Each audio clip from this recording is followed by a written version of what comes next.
श्री मंदिर पर आपका स्वागत है।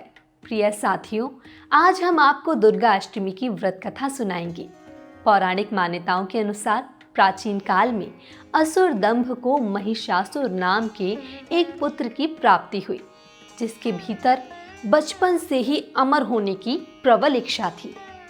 अपनी इसी इच्छा की पूर्ति के लिए उसने अमर होने का वरदान हासिल करने के लिए ब्रह्मा जी की घोर तपस्या आरंभ की।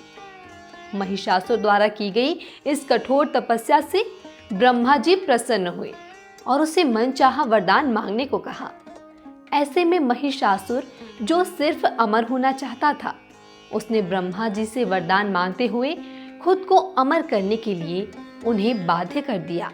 परंतु ब्रह्मा जी ने महिषासुर को अमरता का वरदान देने की बात ये कहते हुए टाल दी कि जन्म के बाद मृत्यु और मृत्यु के बाद जन्म निश्चित है, इसलिए अमरता जैसी किसी बात का कोई अस्तित्व नहीं है।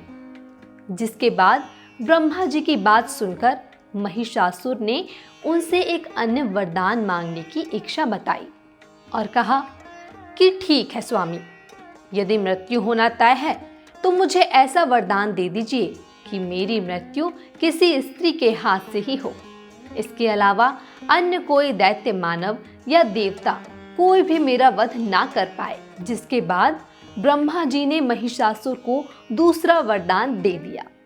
ब्रह्मा जी द्वारा वरदान प्राप्त करते ही महिषासुर अहंकार से अंधा हो गया और इसके साथ ही बढ़ गया उसका अन्याय। मौत के भय से मुक्त होकर उसने अपनी सेना के साथ पृथ्वी लोक पर आक्रमण कर दिया। इससे धरती पर चारों तरफ से तबाही मच गई। उसके बल के आगे समस्त जीवों और प्राणियों को नतमस्तक होना ही पड़ा। जिसके बाद पृथ्वी और पाताल को अपने अधीन करने के बाद अहंकारी महिषासुर ने इंद्रलोक पर भी आक्रमण कर दिया, जिसमें उन्होंने इंद्रदेव को पराजित कर स्वर्ग पर भी कब्जा कर लिया। महिषासुर से परेशान होकर सभी देवी देवता त्रिदेवों अर्थात महादेव, ब्रह्मा और विष्णु जी के पास सहायता मांगने पहुंचे। इस पर विष्णु जी ने उसके अंत के लिए देवी शक्ति के निर्माण की सलाह दी। जिसके बाद सभी देवताओं ने मिलकर देवी शक्ति को सहायता के लिए पुकारा और इस पुकार को सुनकर सभी देवताओं के शरीर में से निकले तेज ने एक अत्यंत खूबसूरत सुंदरी का निर्माण किया। उसी तेज से निकली मां आदि शक्ति, जिसके रूप और तेज से सभी देवता भी आश्चर्यचकित रह गए।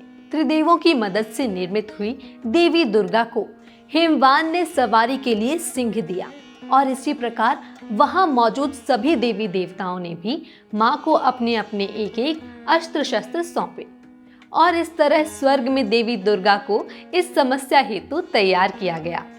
माना जाता है कि देवी का अत्यंत सुंदर रूप देखकर महिषासुर उनके प्रति बहुत आकर्षित होने लगा और उसने अपने एक दूत के जरिए देवी मां के पास विवाह का प्रस्ताव तक पहुंचाया।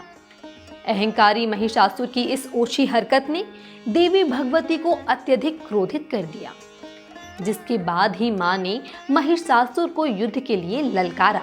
मां दुर्गा से युद्ध की ललकार सुनकर ब्रह्मा जी से मिले वरदान के अहंकार में अंधे हो चुके महिषासुर उनसे युद्ध करने के लिए तैयार भी हो गया। इस युद्ध में एक एक करके महिषासुर की संपूर्ण सेना का मां दुर्गा ने सर्वनाश कर दिया।